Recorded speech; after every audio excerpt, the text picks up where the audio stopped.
If your low back is all kinds of screwed up and you've tried so many different things to help find relief, but nothing quite works the way you hope, give this a try. I'm going to give you an approach that you probably have never tried before, but it's first important to understand why we're doing what we're doing, or else we're just going to be doing more mindless stretching and activation exercises that haven't gotten us anywhere. From my perspective, biomechanically, when someone's low back is locked up, it represents an inability for that person to properly shift from side to side as they move through the gait cycle and within the world. One thing that could be happening is that the low back is moving too much in order to make up for a lack of movement options at the pelvis or the upper body. Or what's happening is that the low back is really locked up and it can't really create any movement, and the body has locked up basically this entire section of the body, and now when someone moves through the world, they just orient their body from side to side. But my goal for someone is to be able to effectively access all the necessary motions from head to toe in order to effectively be able to shift and turn within our hips, within our spine, within our rib cage. And we need to do this with every single step that we take. I'm going to give you some tests that you can do that will give you an objective understanding of what's going on within your body and what you can do to best resolve your own individual situation. So 95% or more of us are going to see that in the following assessments, that your body is asymmetrical and it is unable to express as much range of motion on one side with a certain test than it is on the other. And that's telling us that your body is probably seeking a compensatory strategy to move through the world because it can't effectively shift in and out of each side. The first thing I want you to do is an active pelvis rotation test. So we're gonna lay on our back, arms out by the sides, knees together, feet together, and then we're gonna let ourselves fall to one side and the other and control it. This is telling us which direction our pelvis is more easily able to turn towards. So if I have better rotation, for example, to the right side, then my pelvis is likely more turned to the right side in just a normal static standing posture, and we have a harder time shifting into our left hip. The next thing I want you to take is shoulder abduction. This is a similar thing to pelvis rotation, but for the upper body. This is telling us how effectively can you turn to one side within your rib cage. One side is going to be better than the other, and this will tell us how effectively you are able to rotate your trunk to a given direction. So if I have better right shoulder abduction, chances are I am constantly turned to the right, and it's going to be harder for me to get left shoulder abduction or turn my sternum to the left. The last thing I want you to do is hip abduction. This would be laying on your side and raising your leg up. This is telling us how effectively can you shift out of a given side. So if I was, let's say for example, shifted into my right side and turned right, that would push my right femur in. That would make it hard for me to get out of that side. But because I'm turned away from the left side, I'm able to lift that leg up no problem. You can imagine it like this. Again, let's say I'm shifted over to the right side. You can see how this becomes easier, but doing that is going to be hard. We have 3 total tests. We have the pelvis rotation, we have hip abduction, and we have shoulder abduction. So this is going to ultimately put us in a situation where we have at least 2 out of 3 tests indicating that the right or left is better. For the purposes of this video, I'm going to assume that my body is more shifted right than it is left. If I had 3 assessments better on the left, then I would assume my body is more shifted left than right. So make sure you're retesting yourself after doing each of the following exercises. Now, this is going to give you a guide. Remember, this is not a comprehensive idea of what's going on within your posture and movement.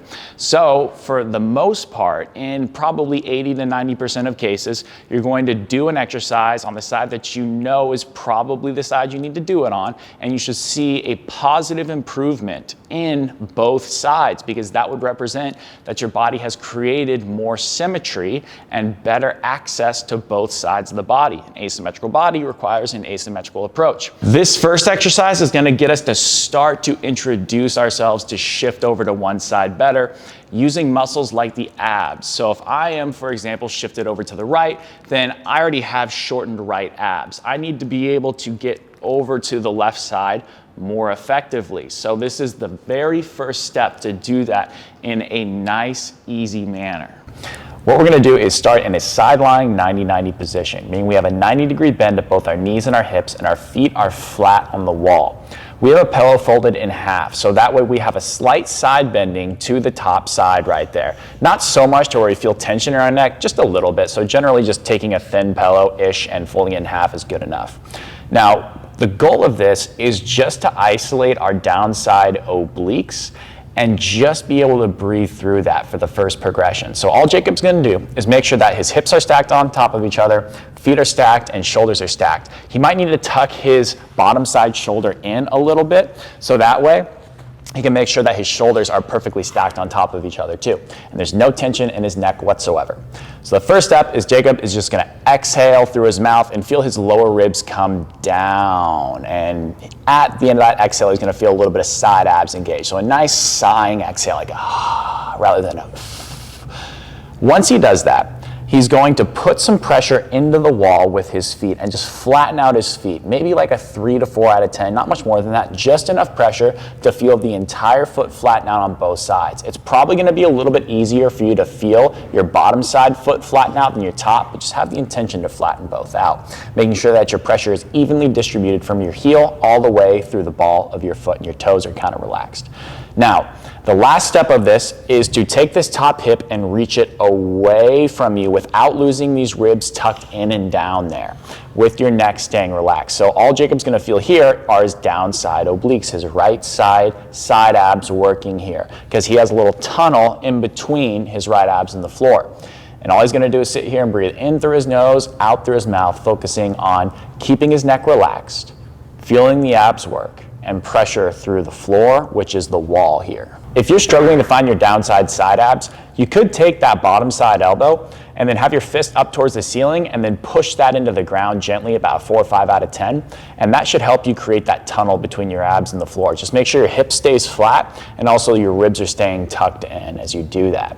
Another option we may have you do is to simply just reach that top arm forward, straight ahead, without the whole trunk rolling forward too much. Just a gentle little reach right there is all we're looking for. So in front of you could work, but we may also cue you to reach overhead, but not so far overhead to where your ribs are gonna flare like that. That's the biggest mistake right there. We don't want that. We just wanna be slightly out in front of ourselves, and that should help you be able to find those downside side abs effectively. So the keys here, to summarize, are 3 to 4 out of 10 pressure through the wall, downside side abs without the ribs flaring, and the neck is relaxed. The side that's on the ground and you're feeling the abs should be the side that you are not shifted to. So for example, if I had 2 out of 3 tests or 3 out of 3 tests indicating I was shifted to the right, I would do this in left side lying. The next thing we're gonna do is an exercise that's gonna help us shift into one side more effectively, the side we're more limited in. So again, if I was shifted over to the right side for the most part or completely, then I would do this laying on my right side, but shifting back with the left hip. This is gonna teach us to properly get our pelvis to turn better towards that side. We're gonna have a side-lying 90-90 position, meaning we have a 90-degree bend at both our knees and our hips. And we have the top arm just long on the ground, so that way we can just support our head almost as if we're taking a nap, and our head can be very slightly side bent to the downside. We have a ball in between our knees and our thighs. Something that's slightly compressible is ideal. If you don't have a ball like this, you could use a pillow folded up in half. You could use a towel folded up, something a little bit with some give to it. And we have our feet in line with our knees, which are in line with our hips here. So the first thing we're gonna do here is feel even foot pressure on both feet. Both feet are flat on the wall there. We're not pushing into the wall, we're just feeling them be flat on the wall. But we're gonna focus particularly on this top side right here. We're just gonna make sure we don't lose pressure on the downside. This is where the action's coming from. The foot pressures we wanna feel on the top leg right here, the top foot, are the inner heel and first metatarsal head. It doesn't mean we lose the outside foot, that's just where the bias is within that foot. So to initiate this after we get the foot pressures, we're going to exhale through our mouth fully and for a long time, like a sigh, rather than. And we're gonna feel our side abs, particularly on the top side, engage at the end of that exhale. Now, our ribs are gonna be in a position where they're kind of down and tucked in. We're gonna maintain that as we inhale through the nose, and then slightly shift this top knee behind the bottom knee. Just a little bit, couple of centimeters is all we're looking for there. And then we're gonna exhale through our mouth just like the first exhale, side out and push down into the ball very gently, about a 2 or 3 out of 10. And we're gonna feel our inner thigh muscle, our adductor engage on this top leg. We're also gonna feel a little bit more side abs on this top side. If you don't feel more side abs, we'll get to that in a second. But we should at least feel the inner thigh on this top leg. Bottom side leg is just hanging out. Inhale, pull back a little bit further with this top leg. If you can't go any further back, that's okay. Just have the intention to consciously, and that'll still help you further recruit that inner thigh adductor muscle. All the while, Trevor is making sure he's not letting his rib cage flare or overly tuck more. He's just maintaining this position. His head and neck are relaxed, and he's gonna go through sets of about 5 breaths of this, progressively feeling a little bit more adductor. You might also feel a little bit of your glute med engaging on this top side, and that's okay. Just make sure it's not the side of your hip, your TFL muscle. We don't want that engaged. So if you do feel that, we'll talk about that in a second. Something we may have you do to get more side abs on this top side if you're struggling is to take that top arm, the left arm in this instance, and just simply reach it for the wall like that. That should help you close off this space more and get more obliques upon that exhalation. Just make sure you're getting a full exhalation. The other thing is if you're feeling the side of your hip engage, like your TFL, and it's not your glute med, then you are probably in too much hip flexion. You need to back away from the wall just a little bit. Just make sure you don't go too far. So about there is where I would put Trevor if he was feeling that. But if you go too far, you're not going to get anything out of this exercise. That's not going to do anything. So you want to be somewhere around a 60-degree bend at your hips, and that's about as far back as I would get you. If you like this type of approach and it makes sense to you, check out my beginner body restoration program. It is much more detailed than this video, and it goes into more information as to how you can improve asymmetries or just general movement restrictions on both sides of the body. I'll link it down below in the description. So we've learned how to shift into the hip that we're not very good shifting into. Now we're gonna learn to push out of the side we're too shifted into, or we lack the ability to do that effectively. So what we're gonna do here is educate the muscles on the backside of the pelvis, like the glutes, to effectively get us to push over to that side.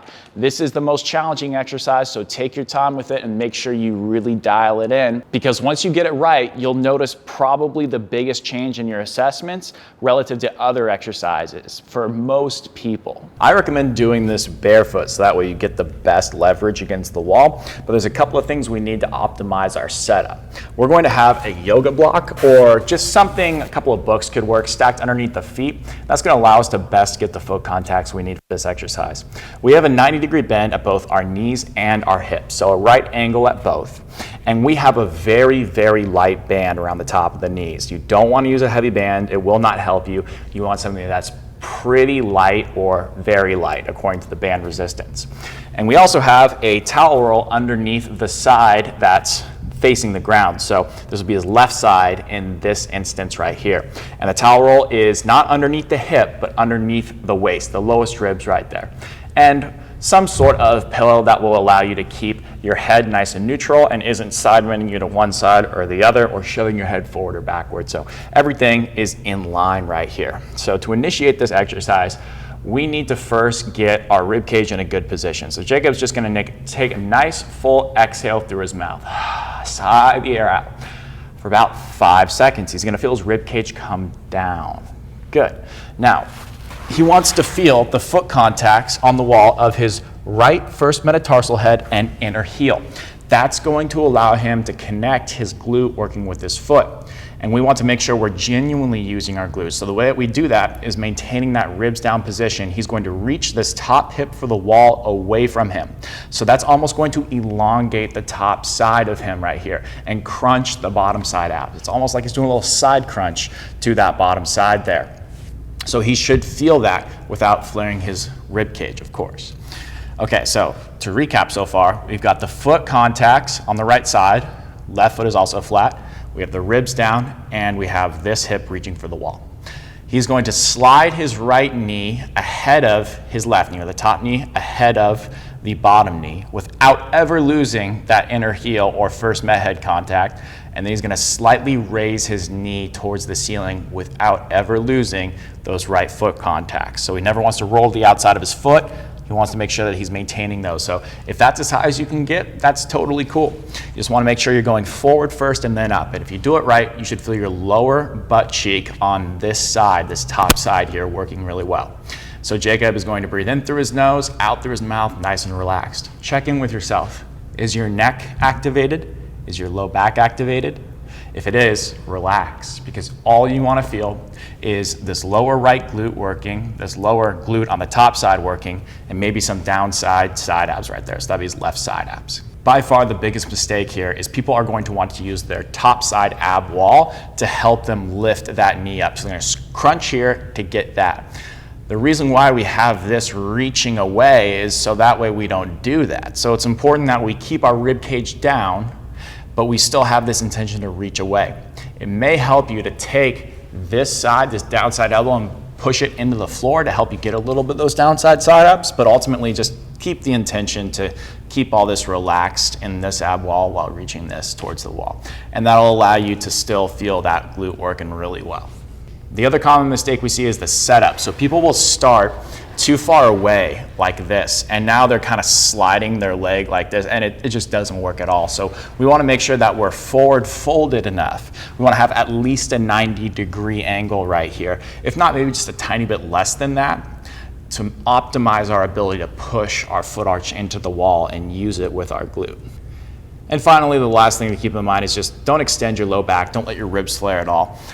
If you're maintaining the intention to keep your rib cage down, then you'll optimize your ability to use your glute max during this. So to recap, what we have is a little bit of left side abs, lower glute max on the top side, and we have our rib cage down. The rest of our body, our neck, our low back, our left foot is still on the wall but relaxed.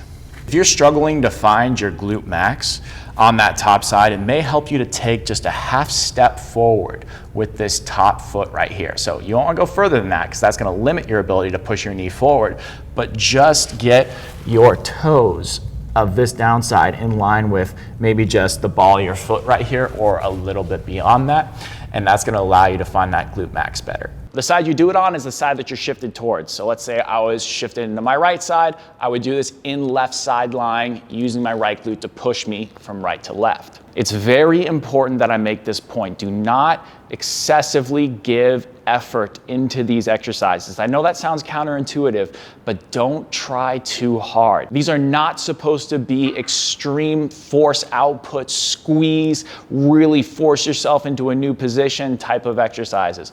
This is very, very chill. The most you should feel in terms of activation is about a 5 out of 10, not any more than that. Usually, honestly, around a 3 or a 4. A lot of you, and I mean a lot of you, are going to realize that your neck is engaged during these exercises, and that is going to inhibit your progress. And that's you trying to force yourself or try too hard to get into a new position, because so many things out there on the internet are just push yourself into this position, stretch this, feel this more. It's not what this is about. So make sure that your effort level is around a 3 or 4 out of 10. Now, the degree of which, in terms of range of motion, is going to vary on the individual. For some people, getting a 5 to 10 degree change in your range of motion can be the difference between being in pain and not being in pain. For other people, they need 30 degrees to feel better, but it's going to be relative to where you're starting from. So if I had, for example, 10 degrees of shoulder abduction, I'm probably not going to expect to see 70 by the time I'm done with this. But if I start with 40 and I get to 50 or 60, then that can be significant. It just depends on how locked up you are to begin with.